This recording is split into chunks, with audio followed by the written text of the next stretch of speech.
when I first started, actually, interestingly, I worked at a firm and they said you couldn't wear trousers and you had to wear tights, even in the height of summer, right. and had to wear heels. And but we were just having a conversation about how there are a lot of initiatives with banks about women diversity and getting more women into banking. And in the world of financial services and technology, so I work with entrepreneurs who are basically changing the way the city works, which is really exciting. That there are pockets of change, but actually overall there's a piece of research that came out probably about a month ago that said that the needle really hadn't moved a great deal. But I have hope. I am a very positive person naturally, and actually there are a couple of sort of major areas that we're seeing. One of them is feeding the female pipeline, and actually about finding these rising stars very young and come through. And there's a business called We Are the City, which has got 10,000 millions of followers. And then the other is actually returners. So when people have had children and get them back in, because actually funny enough, we were just having exactly this conversation about the confidence levels of women drop so heavily. And because the world is changing so quickly, driven by technology, and Bindi will know a lot about this, is actually a lot of women are coming back and going, it's not the world I left. And how do you get people back into those positions? So I have hope, but it does take time. The statistic I heard last week, 3% of venture capitalists in Europe are women. 3%. And it is still an old boys club. I know more and more women are finding funds. There's quite a few fantastic women who are finding funds, but they're doing it on their own. They're raising the money themselves. They're raising between 40 to 150 million. In fact, I'm sitting on the board of one fund where the ladies have raised 40 million euros, and the next fundraiser will be 150. But they've done it on their own. And I think that's what's going to happen, is we're just going to blaze our own trail, create our own pathway, and do it ourselves, as opposed to joining the old boys clubs.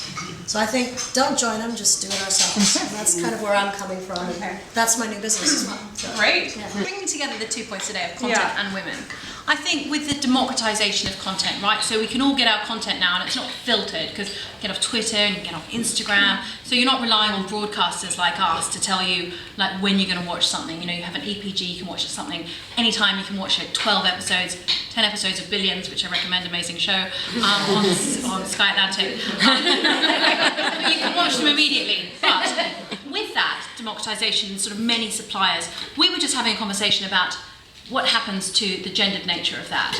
And what that means is that you have a lot of people contributing to Twitter and Instagram, and they're doing it in a way which is horrifyingly misogynistic and sexist. And as someone who works closely with our news reporters and our on-screen talent, I know that 70% of the things that they get the responses they receive when they send out a tweet tend to be hateful, vicious, sexist. And actually, we were talking about Facebook and about you saying that there is a case where you have female lawmakers, policymakers choosing to remove themselves from social media because of the sort of vitriol that they're receiving, because of the effects that has on their self-esteem, the effects that has on them, the way that the safety that they feel. Pretty pertinent right now. And so I think, like, as we move forward in this content game, what are we going to do about, like, I'm all for, like, freedom of speech and freedom of creation, but what are we going to do about all of the hateful stuff that is coming to the forefront, and particularly the stuff that's directed at women? Sure. Well, yeah. So I've spent about 10 years between Google, YouTube, and Facebook, having the inside understanding of how these issues are dealt with. I think one really important thing to understand is that this all does come down to how people are educated. What social media is doing is holding up a mirror to the real world, and so I don't think it's as much a platform issue as it is taking something that has always existed and does exist in society, and it makes it suddenly available to a global community to see right before our eyes. And it's not, I think, just a women's issue. I mean, this happens, for example, with xenophobic content that's coming out of countries where politicians, and of course that's what I have done, is train politicians and government officials in this space. But politicians will say, Elizabeth, what's going on? Facebook is making my country more xenophobic. And it's like, oh, actually, this is a bit uncomfortable because your country has pockets of xenophobia in it.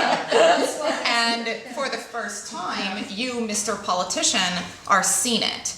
because you're usually not coming face to face with it. And so I think that, like most things, it begins with how we're educated.